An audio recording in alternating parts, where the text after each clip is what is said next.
翻個柚皮，我點解今晚我專登要用柚皮同埋鰻魚嚟去俾大家去試先。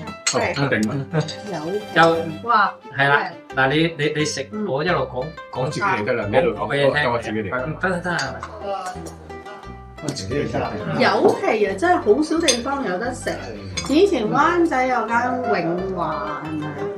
入口化你個柚皮，嗰個永華雲吞麵鋪有得食柚皮，冇咗啦永華啊！你試下呢個柚皮啊，你先試下個柚皮再。係柚皮化入口。哇！呢個柚皮好似食一塊空氣咁，入口即化。同埋咧係冇結味，但係你食到有淡淡嘅柚味。有淡淡嘅柚味，但係佢仲有嗰個醬汁嘅味道。仲有將個鰻魚嘅鮮味吸埋落去。鰻魚咧，鰻魚我同你講翻下，你平時唔腥㗎，你試下啦。鰻魚好少聲嘅。鰻魚係順德嘅一個 logo 食品。好香。我鄉下係順德倫教，倫教咧其實係鰻魚嘅故鄉。第二故鄉，鰻魚嘅第一故鄉喺邊度咧？深海，太平洋深海，100米以下。咁到而家科學咁昌明咧，係冇一個國家、冇一個人、冇一個機構去孵化到鰻魚。所以鰻魚一定係野生嘅，佢冇自然孵化，冇人手去干預。咁我哋曾經順德拍過一條片，可以上網 YouTube 下嘅，就鰻魚的故事。係3集嘅，其實我有份投資拍嘅，係啊，咁我所以今晚千古之謎嚟㗎，鰻魚點樣生小朋友？所以我今晚專登整呢個菜咧，就想引申呢個故事。唔係日本人中意食鰻魚咧，佢好多苗咧，嗰水晶苗都係台灣福建同埋潮汕都帶俾佢嘅。嗱個鰻魚好好食，鰻魚好食到不得了啊！好我貪心啊，食多咗要。好香啊！係咪啊？好好食，食得到啦。我有鰻魚啊，夠啦，或者食到夠啦，正啊！好試下得㗎啦，我唔該。咁咧，佢鰻魚咧，我講翻去2014年，日本小泉純一郎上任嗱，咁就引發咗一個事件咧，就係對中國嘅食品進行貿易調查，停止咗中國嘅食品出口。其實佢日本咧對中國嘅食品出口嘅係非常少，佢比入口俾中國仲更加多。但係有一種食物佢係冇得抗拒嘅，就係鰻魚。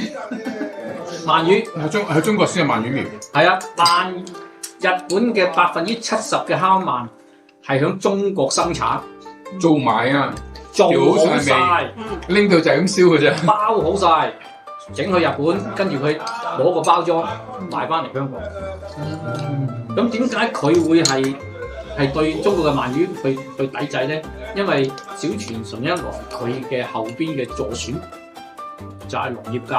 咁日本一路想突破嗰個鰻魚喺日本生根落地，但係佢嘅技術、佢嘅土地、佢嘅水係養鰻魚養唔大嘅，養到好細條嘅啫。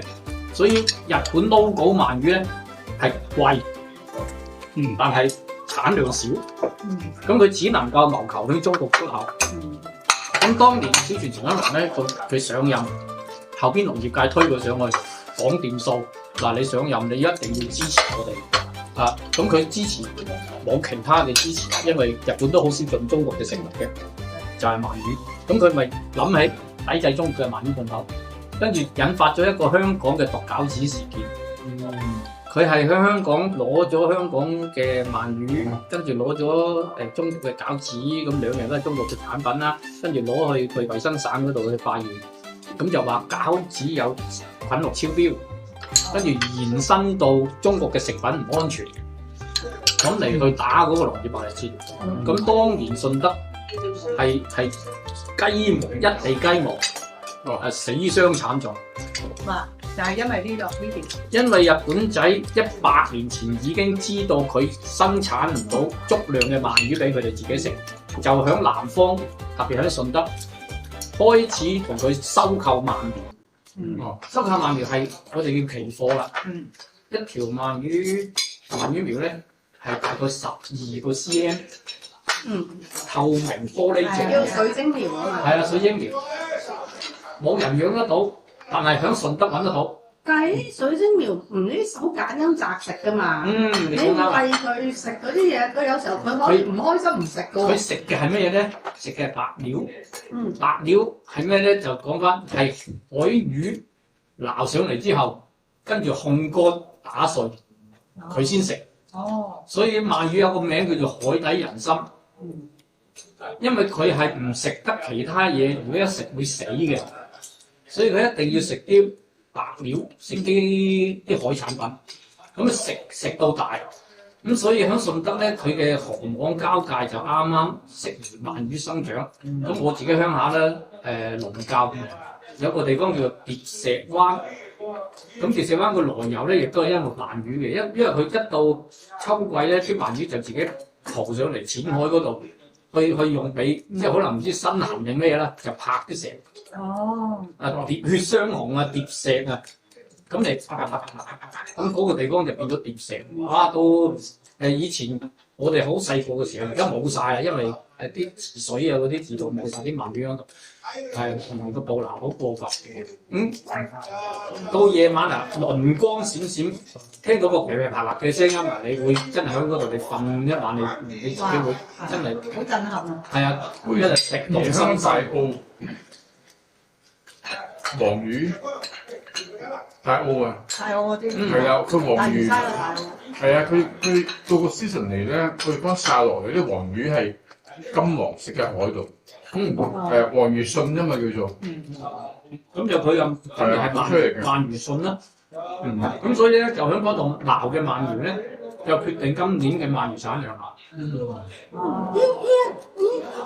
個鰻魚咧，頭先食完咧，而家個嘴仲有呢個金章，仲有係甜嘅。我係鰻魚控嚟㗎，鰻魚控嚟，明嘛？但係點解將鰻魚溝埋嗰個柚皮嚟做呢個菜？佢啲鮮味落咗個柚皮嗰度。係啊，熟咗。所以我哋以前佢熟咗落去咧，你係將個豉汁味啊，同埋個鰻魚嗰啲魚油嘅鮮味熟晒落去。呢個柚皮特別密啊，跟住好綿啊，係啊，好綿，好似食棉花咁樣。